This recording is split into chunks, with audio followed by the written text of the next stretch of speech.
Hi, everyone. It is such an honor to be here today presenting for the NCTIES Virtual Conference. Come on! Hi, everybody. Today we're talking about artificial intelligence, AI tools made simple. Ready or not, it's already here. My name is Ashley Preem. I'm a digital integration facilitator in the state of North Carolina. A little bit about our session today. We'll dive deep into AI, what it is, some tools to help you. I'll give you platforms and why I like these different platforms. And I'll share some lesson ideas with you, either lessons I've done in the classroom or lessons I plan to do with my students. A little bit about my why and why I chose this session. Over the last year and a half, I've been learning about AI tools. We'll dive into that a little bit more. But my job in the classroom is to teach them and keep them safe. If I don't understand the tools, I can't really teach them about the tools, and I can't keep them safe, whether they're online or physically in my classroom.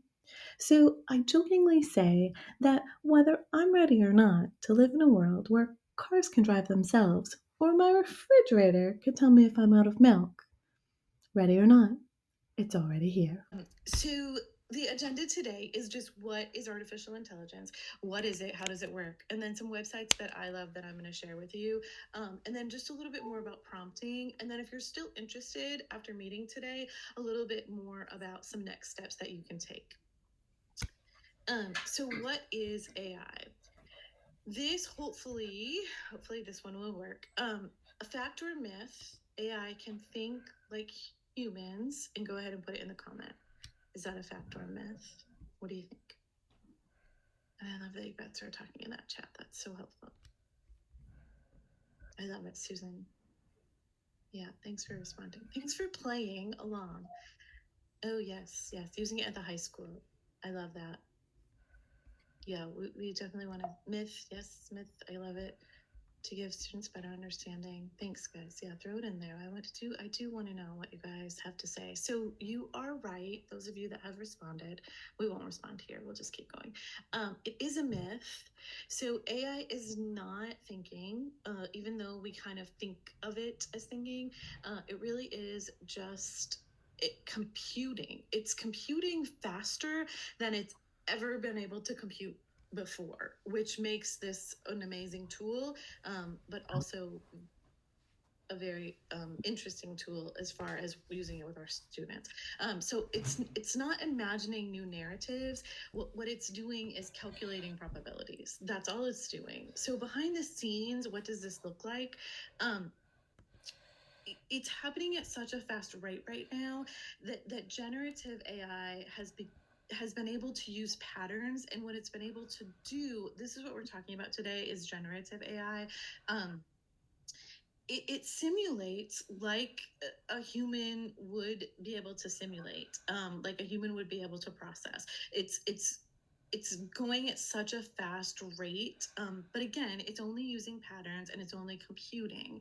So when we look at this and what it looks like, really all it is just a large language model, and the sky is it's pulling the next likely thing or the next likely word that you want to use, and every word has a probability, every word has a certain number or score or code, and so this has all been around for a long time, which if you've been a part of AI, you've kind of known a little bit about this. Anything that you do with your Apple phone, a lot of Android devices will have some of these, your chat bots.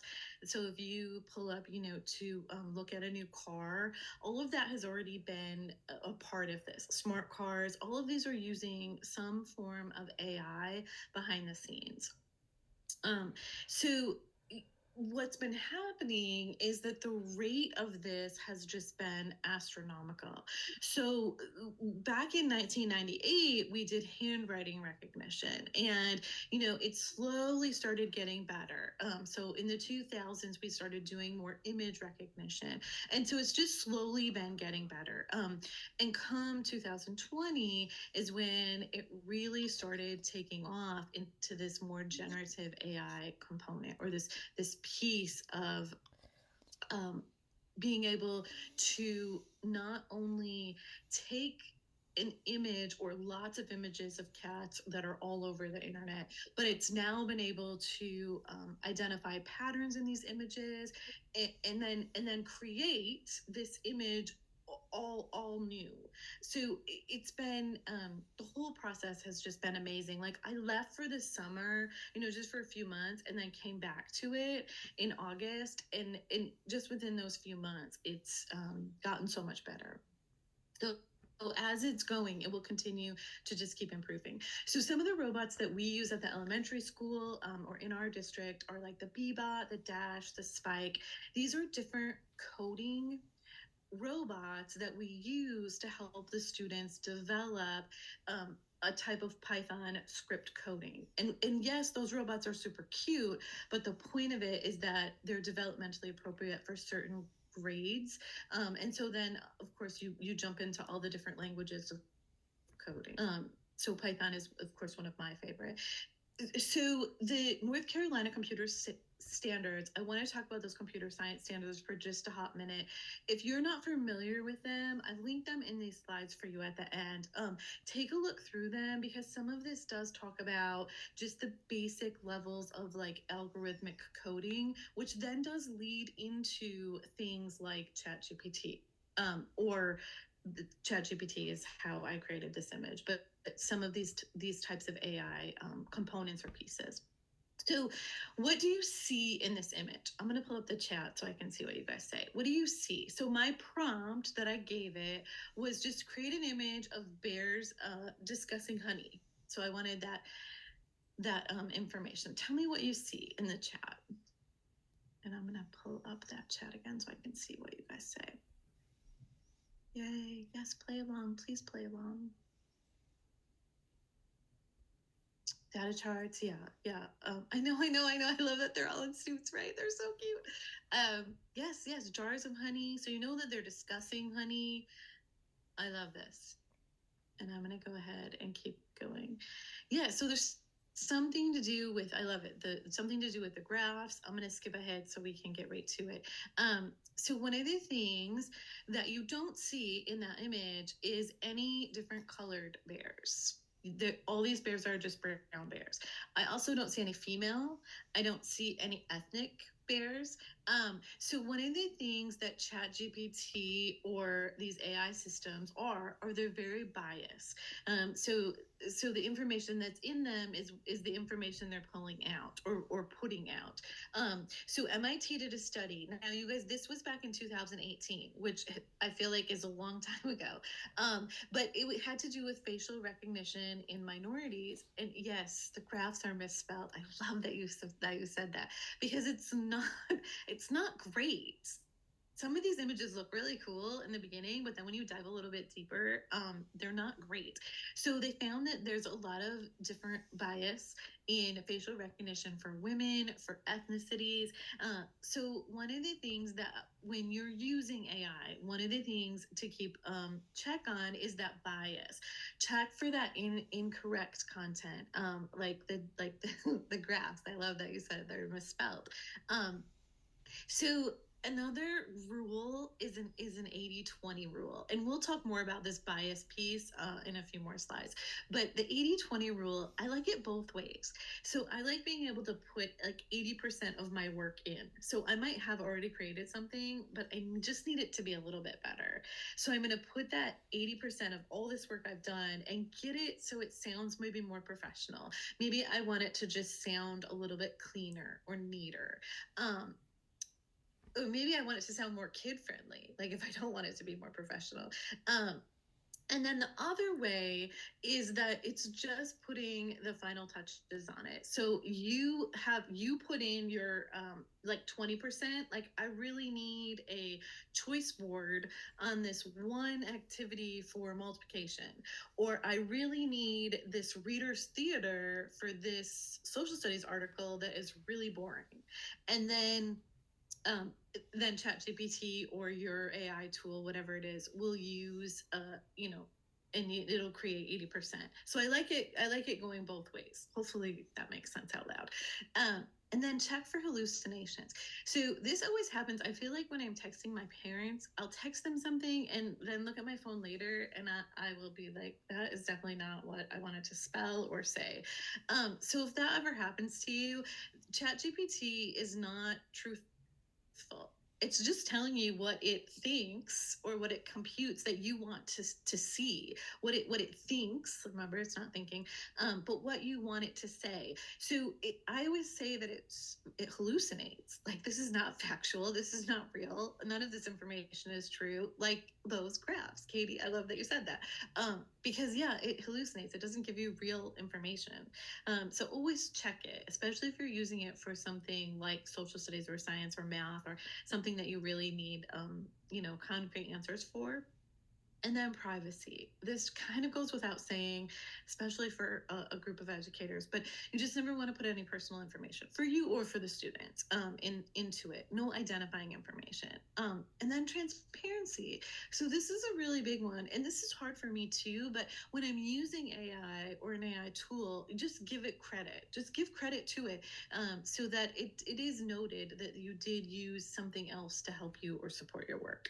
And that helps with the students as well, making them feel like they are a part of, the learning process, like that they can also give credit because you've given credit. So I want to play a little game and hopefully it'll work. This Google, we might not have time, but it's okay. This Google odd one out, we can come back to it. Um, so what it does is these are three really great Google activities that you can play super quickly, and you'll have all these slides, so don't worry, with your students. And I love the first one. It's called Google Odd One Out, and there's 3 or 4 pictures that pop up, and then you have to choose which one you think the AI one generated. So those are nice, easy ones to play with the kids that kind of just get them to see like what AI is and how it kind of works and how it is hard to sometimes recognize like truth from an AI image or drawing or art. And then the two that I use probably most often is obviously ChatGPT. And then we are a Google district. So if you run on Google, there are a few tools that I'll share with you about Google. So the Gemini by Google, it's free for teachers if it's allowed by your district. So we'll talk a little bit about those two.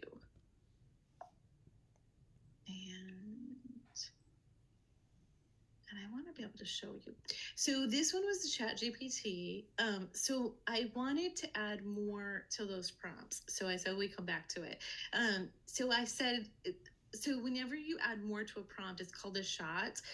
So I added this shot, add different colors or and sizes of bears, and then give me some more charts. So I felt like the charts were misspelled, not really great. So you can see what it's given me here. It's given me a few different bears, some panda bears, but I wanted a little bit more. So I added another shot and I said, add some black bears, add some koala bears. And then if you look right in front of that graph, like I don't know if that's a bear or a dog. So it goes back to that whole hallucination. Look, there's like a little sloth bear I love. But it goes back to that hallucination. Like it's not going to give you accurate information. No, this is images, so that's a little bit harder. But always check your work. Make sure you're always checking because it's not always going to be great. Okay. So some AI tools and websites, other than those Google ones and ChatGPT, I do want to give you guys some time to kind of play in these two towards the end so that if you have any questions, we can kind of talk about them together. Because I do want to make sure that I am here for you guys to play with them. So the Gemini by Google, like I said, it's free if it's allowed by your district. So we do in my district, we have it, so I can log into it and it saves all my information. And I just threw up there a few examples. So the Reader's Theater one is one that I love because students get bored with reading. So how can you spice it up a little? The recipes and grocery list, and then there's always a good way. I always like to throw in an exercise plan, even if I don't do it, right? That's okay. um, and then ideas and get text with answers. So you can throw in like a certain topic, a subject, a grade, and the more specific you are, the better your response will be. So adding very detailed prompts. We'll get into that in a few minutes. And then your relevant story problems. I like using it for story problems for math. And then, like I said before, the choice boards. Those are just some ways that I like using, and you can see it's Moore County Schools, that I like using the Chat GPT and the Gemini by Google. But one thing I like about Gemini is that it gives me my release dates. So it tells me like where it is in the like how fast it's going to be, and so I like that because for me it's relevant if ChatGPT is a little bit behind. I love that it gives me the updates on and what it can do, what the model can do. And that's found right on the website, right under your release updates. So I love that feature in Gemini over ChatGPT. Um, and then, is anyone using Magic School AI? Does anyone? If you, yes, great, great, Brandy, I love it. If you if you're not using Magic School AI, this one is by far my favorite. So I feel like I go to Magic School probably more than any of the others. For me, I love that I can scaffold the assignments. You can even create like IEPs, and we don't use them in our district, but it does give you like great ideas and feedback.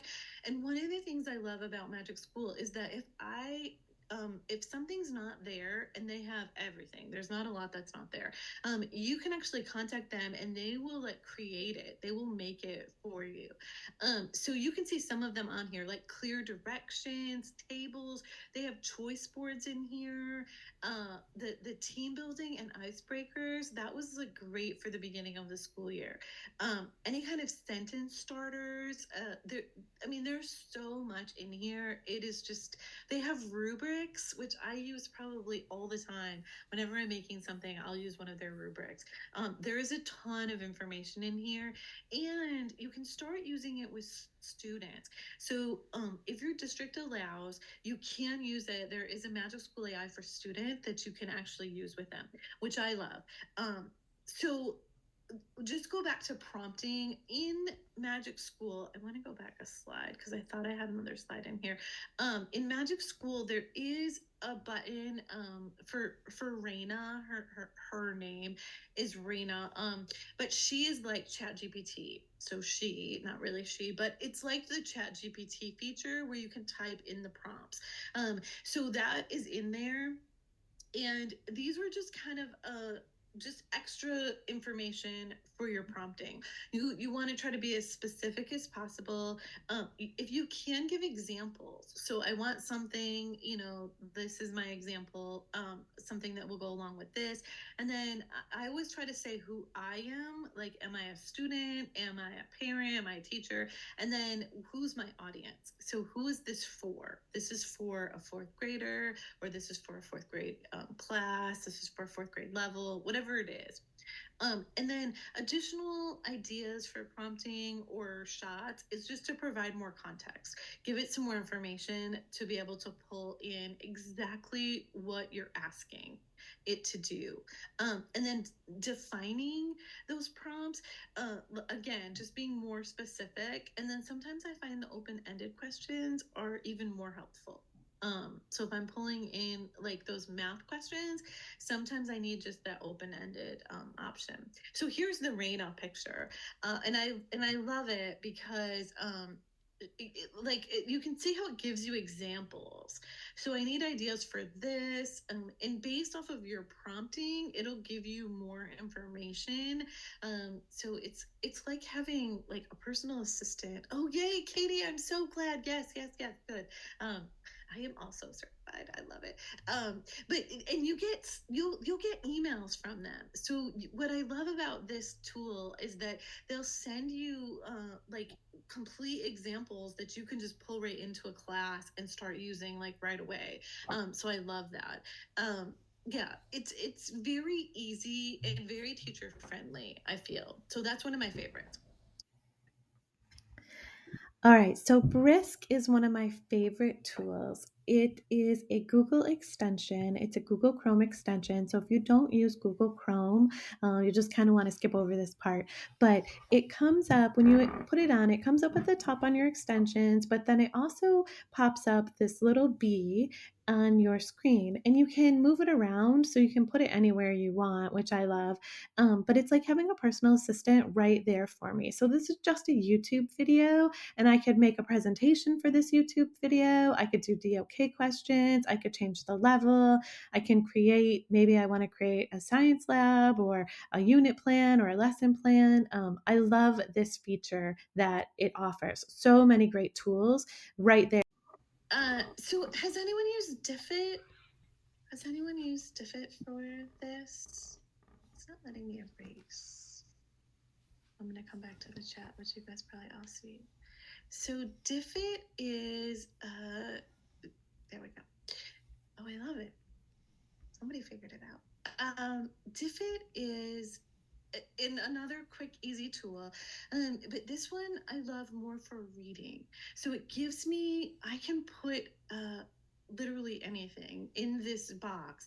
I can pick a standard, I can pick a grade level, a subject, I can type what kind of reading I want.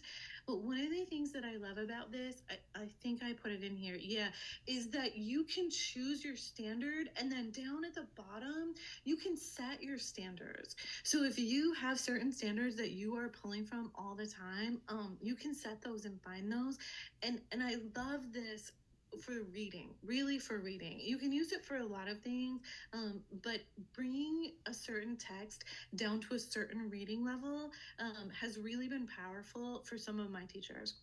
Another thing that I like about this one is I can upload a PDF or just paste in a link, paste in words. So if I have a text already that's just not on grade level, like it's a fifth grade level, but I have second grade reading students, students reading at a second grade level, I can bring it in and bring that text down to their reading level. They're still getting the information, but it's just at a reading level that they can read. So this has been a really powerful piece. I've done this session with some of my my middle school and high school teachers, and some of the things that they've said about this is that Diffit has been really helpful for them. So Brisk is one that can be helpful for this, and then you can always use Magic School AI as well. But Diffit I love for that reading piece, and I can do an article right from I can do questions right from a YouTube. So you've ever found that YouTube that you love, but then you have to put it in Edpuzzle or put it in another tool to get the questions. This can give you those questions right away. So I love that. And then the vocabulary list, and that's one thing that I didn't put on my previous slide was the vocabulary list.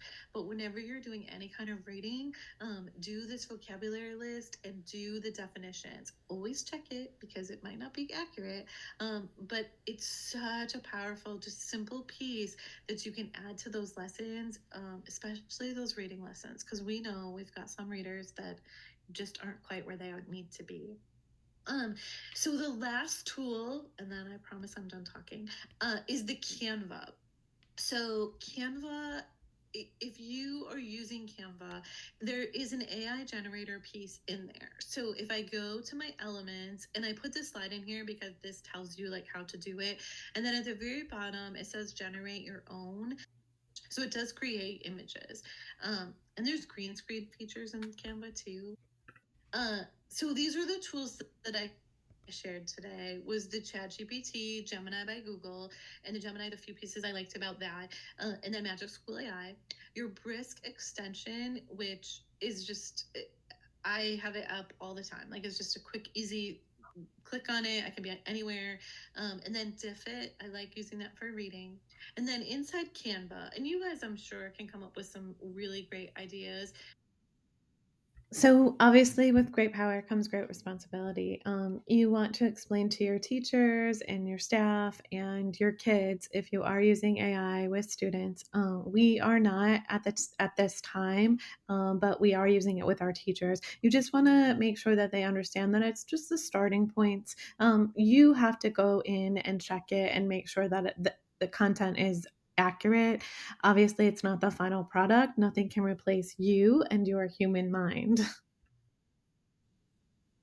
So some next steps. I just want to share with you some next steps for getting started. If you want to learn more about AI, you can always reach out to me. I would actually love for you guys to reach out to me. Sometimes in these sessions, it's not always, you know. It's not always as collaborative as we would want to be. So these are just some tutorials that are available for you. The Simply Learn AI is a great course. If you have taken it, you know there's a Google generative AI, which is what we're talking about today, the generative AI for educators. So I encourage you to take that too. And then AI for Education is Amanda Bickerstaff. If you're not familiar with her, she started out right away with AI tools. So she's amazing.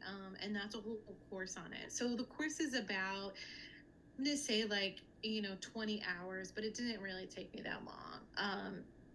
But there's a lot of great ideas about prompting, which is very helpful when, especially before you use it with students. These are really great courses to take, and you do get a certificate that you can use for your CEUs. So I love that. And then the North Carolina collaborative joined. The state of North Carolina has a generative AI implementation guide public schools. So if you're thinking about using AI in your district, you want to kind of have a district plan.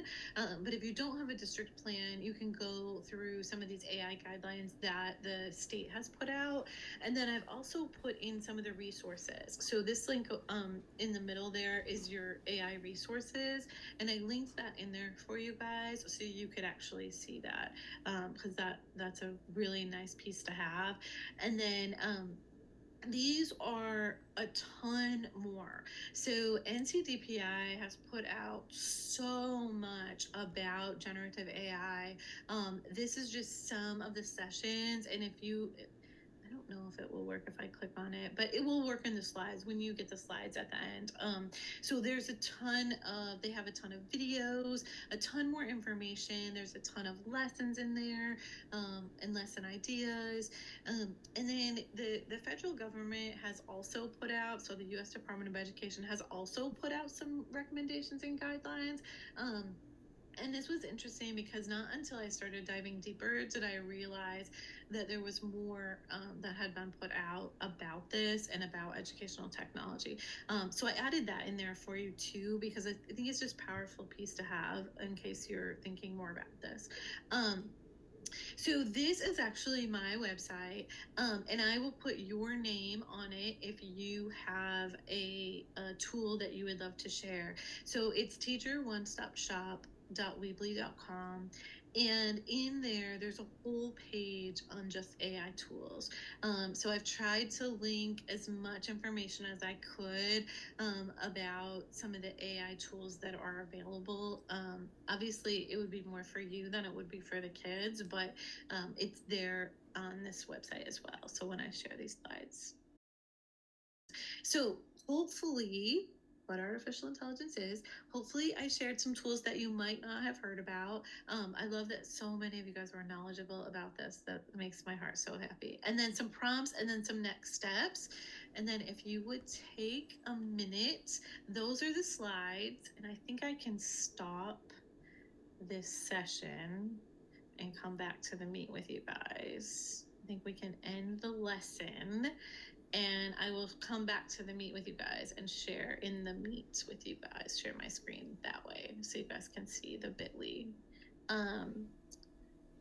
There we go. Hopefully you guys can see that.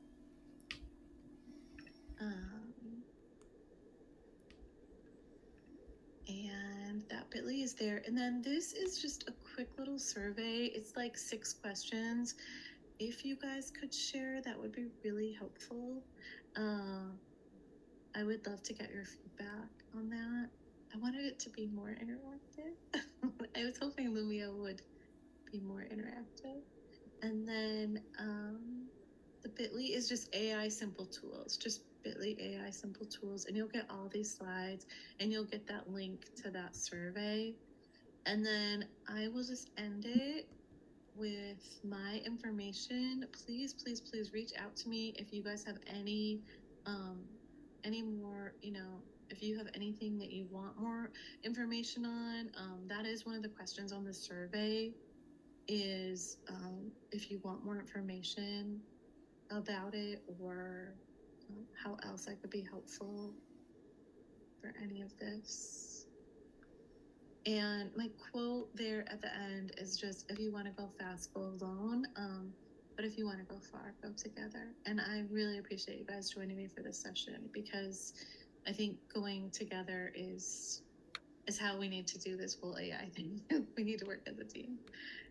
And I'm going to come back to the chat. Brandy, do we have any questions? I do want to leave some time for some questions at the end. We do not have any in the chat right now.